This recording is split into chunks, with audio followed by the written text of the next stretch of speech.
नमस्कार दोस्तों पिछली वीडियो में मैंने बताया था कि कैसे महेश भट्ट ने प्लानिंग से जो है परवीन बॉबी को पागल किया या मीडिया में पागल घोषित किया।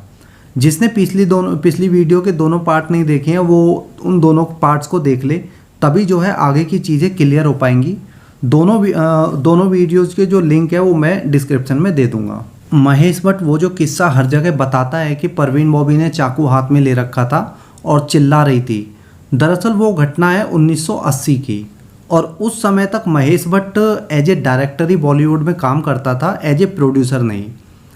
1980 में महेश भट्ट एक मूवी बना रहा था जिसका नाम था अभिमन्यु, और उस फिल्म को वो जो है डायरेक्ट कर रहा था। उसकी शूटिंग देश के अलग अलग एरिया में चल रही थी, अलग अलग जो है डिस्ट्रिक्ट में चल रही थी, जिस कारण महेश भट्ट जो है परवीन बॉबी को बहुत ज़्यादा मिल नहीं पाया था, और उसी वजह से परवीन बॉबी को ड्रग्स का जो रूटीन डोज था वो नहीं दे पा रहा था।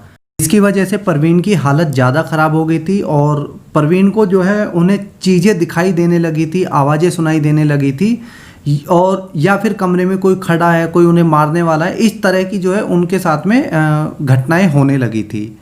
उस घटना को महेश भट्ट बार बार इसलिए बताता है क्योंकि इसी घटना के बाद महेश भट्ट ने लगातार परवीन बॉबी के डोज में जो है गड़बड़ करनी शुरू कर दी थी, और फाइनली 1981 में महेश भट्ट ने परवीन बॉबी को पूरी तरह से पागल घोषित कर दिया था, और परवीन को उसके हाल पर कह सकते हैं उसके हाल पर छोड़ दिया था। महेश भट्ट को पूरा विश्वास था कि कुछ दिन के बाद में परवीन बॉबी का जो किस्सा है वो या तो अपने आप ख़त्म हो जाएगा या फिर वो पागल खाने पहुँच जाएगी परवीन बॉबी जो है। लेकिन किस्मत को यहाँ पर कुछ और ही मंजूर था, और परवीन बॉबी को परवीन का एक फैमिली फ्रेंड जो था वो इलाज के लिए लंदन लेके चला गया था, इंग्लैंड लेके चला गया था। वहाँ पर परवीन का कुछ साल जो है इलाज चला, लेकिन महेश भट्ट उससे मिलने कभी भी इंग्लैंड नहीं गया। हाँ, 1982 में अपनी और परवीन बॉबी की लाइफ पर एक फिल्म ज़रूर बना दी थी, और एज ए प्रोड्यूसर उसने अपने कैरियर को जो है वहाँ से स्टार्ट भी कर दिया था उस फिल्म से। उस फिल्म का नाम था अर्थ, जिसमें इसने अपनी और परवीन बॉबी की स्टोरी जो थी वो पहली बार पर्दे पर दिखाई थी। खैर उसके बाद जो है कुछ साल तक परवीन लंदन में ही रही, और काफ़ी हद तक उनकी जो हालत थी उसमें सुधार भी हुआ था, काफ़ी हद तक वो ठीक हो गई थी लंदन में रह के। उसके बाद लगभग 1987 में परवीन बॉबी इंडिया आई, और एक दो फिल्मों में आने के बाद में काम भी किया था। इस बीच जब वो लंदन में अपना इलाज करा रही थी तो तब भी उनकी जो फिल्में थी वो रिलीज होती रहती थी, यानी जब उनके लंदन जाने के बाद भी उनके बाद में फिल्में उनकी आती रही थी। और उसका कारण था कि परवीन लगभग जो है 10-12 फिल्मों की शूटिंग पूरी कर चुकी थी, जो रिलीज के लिए ऑलरेडी रेडी थी जिस टाइम पे वो इलाज के लिए लंदन गई थी।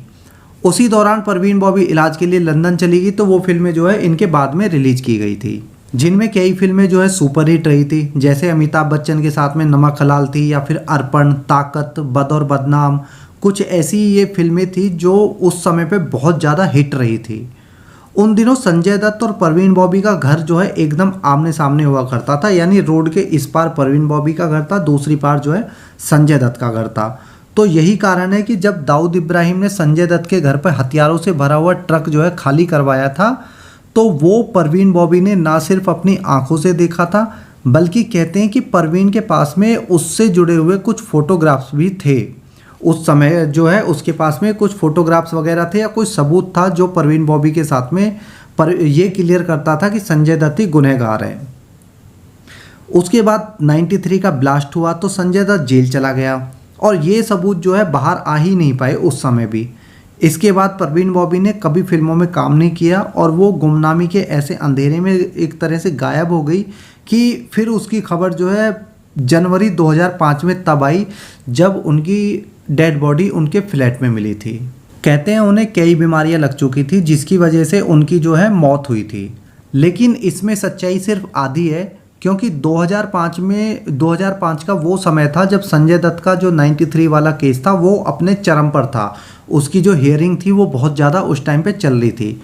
उसी समय यानी दिसंबर 2004 में परवीन बॉबी ने अनाउंस किया था कि वो जल्दी ही एक प्रेस कॉन्फ्रेंस करने वाली है, जिसमें वो कुछ ऐसे सबूत देने वाली है जो वो सबूत 93 ब्लास्ट केस से जुड़े हुए हैं।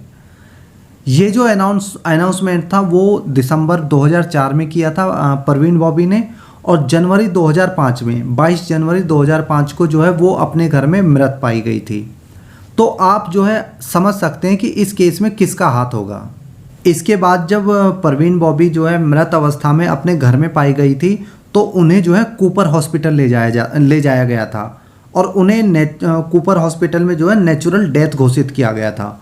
और वैसे कूपर हॉस्पिटल का जो इतिहास है उससे आप अच्छे से समझ सकते हैं कि कूपर हॉस्पिटल के लिए नेचुरल डेथ बताना या नेचुरल डेथ घोषित करना या उसे डिक्लेयर करना वो कोई मुश्किल काम नहीं था। जब वो सुशांत की जो है मर्डर को एक सुसाइड बना सकते हैं तो उसको नेचुरल डेथ वो क्यों नहीं बना सकते, जबकि उस टाइम पे जो मीडिया भी नहीं था, इतना सोशल मीडिया तो 2005 में बिल्कुल भी नहीं था। जिस दिन परवीन बॉबी जैसी बड़ी एक्ट्रेस की मौत को डिक्लेयर किया जाता है तो सेलिब्रेशन करने के लिए जितेंद्र के घर पर उसी शाम जिस दिन परवीन बॉबी की जो है डेथ हुई थी, डेथ नहीं कह सकते, वो एक हत्या थी।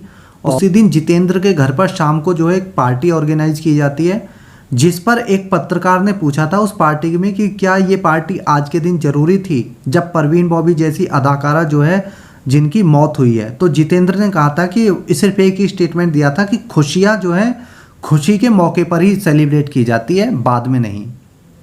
तो इस बात से जो है आप समझ सकते हैं कि परवीन को रास्ते से हटाने के बाद सब लोग जो है कितने खुश थे और उस कह सकते हैं पूरे ग्रुप में, पूरे जो गैंग में कौन कौन लोग शामिल था। दोस्तों बॉलीवुड जो है एक गंदगी का वो तालाब है जो अपनी गंदगी को कभी भी दूसरों के सामने नहीं आने देना चाहता है, भले ही इसके लिए उसे कितना ही नीचे ही क्यों ना गिरना पड़े। परवीन बॉबी का अमिताभ बच्चन के साथ भी कुछ समय के लिए अफेयर रहा था, लेकिन परवीन बॉबी के मरने के बाद भी अमिताभ बच्चन के मुंह से एक शब्द तक नहीं निकला था, जो कि हर मुद्दे पर बोलता है, हर बड़े मुद्दे पर बोलने की उनकी तरफ से एक उम्मीद होती है। वहाँ पर भी अमिताभ बच्चन की तरफ से एक भी शब्द नहीं बोला गया था। अब आप ये फ़ोटो देखिए, जो स्क्रीन पर आप फोटो आ रहा है, ये है बॉब क्रिस्टो। पुरानी फिल्मों में आपने जो है देखा होगा कि ये विलेन का किरदार निभाते हैं, लेकिन ये कौन है और विदेशी होकर हिंदी फिल्मों में कैसे आए और इतनी अच्छी हिंदी कैसे बोल लेते हैं, ये पूरी किस्सा मैं आपको बताऊँगा। दरअसल 1976 में टाइम मैगजीन में पहली बार किसी बॉलीवुड हीरोइन का एक फ़ोटो छपा था कवर पेज पे, और वो हीरोइन थी परवीन बॉबी, जिसको ऑस्ट्रेलिया में बॉब क्रिस्टो यानी जिसका ये फ़ोटो है उसने जो है देखा था और परवीन से जो है प्यार करने लगा था फ़ोटो देख के, टाइम मैगजीन का कवर फ़ोटो देख के। उस समय बॉब जो है इंजीनियरिंग की जॉब कर रहा था, इंजीनियर की जॉब कर रहा था। उसने वो जॉब छोड़ी और सीधे जो है मुंबई आ गया। परवीन से मिला किसी फिल्म की शूटिंग पर और उसे जो है वहीं पे प्रपोज कर दिया, लेकिन दोनों जो है दोस्त बन गए थे पर प्यार नहीं हुआ था। परवीन ने जो है उसको मना कर दिया था। हाँ, वहाँ से इन दोनों की दोस्ती जो है स्टार्ट हो गई थी। जिस समय महेश भट्ट ने परवीन को लगभग ख़त्म कर दिया था तो उस समय तक भी बॉब परवीन को चाहता था और बॉब ने महेश भट्ट के बाद में भी जो है एक बार परवीन को प्रपोज किया था, लेकिन परवीन ने जो है उसके बाद भी उसको मना कर दिया था। बॉब क्रिस्टो का प्यार जो है परवीन के लिए इतना सच्चा था कि उसने लाइफ टाइम कभी भी शादी नहीं की और मुंबई में ही एक तरह से उसने मुंबई को अपना घर बना लिया था।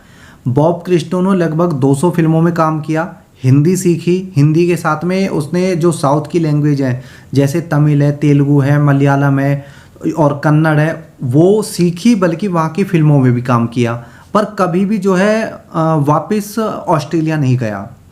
बॉब क्रिस्टो का प्यार परवीन बॉबी थी, लेकिन वो उसे कभी मिली नहीं और उम्र भर उसी के प्यार को जो है याद करते हुए वो कुंवारा रहा। और परवीन बॉबी की बात की जाए तो परवीन बॉबी ने एक नहीं बल्कि 4 बार प्यार किया, लेकिन हर बार शादीशुदा के साथ में। महेश भट्ट भी चाहता तो बिना उस पर जो है एक्सपेरिमेंट किए, बिना उसको जो है टॉर्चर किए, बिना उस पर ड्रग के एक्सपेरिमेंट किए उसे सही सलामत छोड़ सकता था, लेकिन परवीन को ड्रग्स के ओवरडोज दे देकर पागल घोषित करके छोड़ा और कभी उसे बॉलीवुड में काम नहीं मिला। इसी पागलपन का जो एक तरह से अफवाह फैली थी, इसी पागलपन की वजह से उसको जो है फिर बॉलीवुड में काम मिला ही नहीं। परवीन लंदन से अपना इलाज कराकर जब वापस मुंबई आई थी तो उसने कई मीडिया हाउस को इंटरव्यू दिए थे, लेकिन किसी बॉलीवुड वाले ने उसे फिर भी काम नहीं दिया, जबकि उस टाइम तक तो वो काफ़ी हद तक ठीक हो चुकी थी। यहाँ तक कि जितेंद्र कभी जो उसे दिलो जान से चाहता था परवीन बॉबी को, उसने भी कभी परवीन की जो है हेल्प करने की कह सकते हैं कोशिश ही नहीं की। उल्टा जब परवीन बॉबी मरी तो जितेंद्र ने सेलिब्रेट किया सिर्फ एक ना का बदला लेने के लिए। और वो ना कब हुई थी? दरअसल 1980 में जब हेमा मालिनी ने जितेंद्र को मना कर दिया था शादी करने के लिए, तो जितेंद्र ने जो है परवीन बॉबी को प्रपोज किया था शादी के लिए।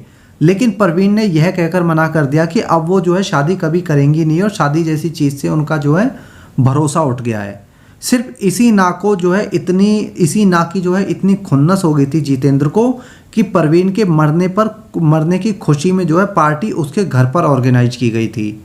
ऐसे बहुत सारे किस्से हैं जो परवीन बॉबी के दर्द को बयां करते हैं और इन सारे दर्दों का एक ही कसूरवार था और वो था महेश भट्ट। इस वीडियो को यहीं ख़त्म करता हूँ और जल्दी मिलता हूँ अगली वीडियो में। बाकी आप लोग मुझे बताना कि परवीन बॉबी के बारे में आप लोग कितना जानते थे और कितना जानते हैं, या परवीन बॉबी के बारे में या महेश भट्ट के बारे में आप लोग क्या सोचते हैं। अभी के लिए इजाज़त चाहता हूँ। जय हिंद।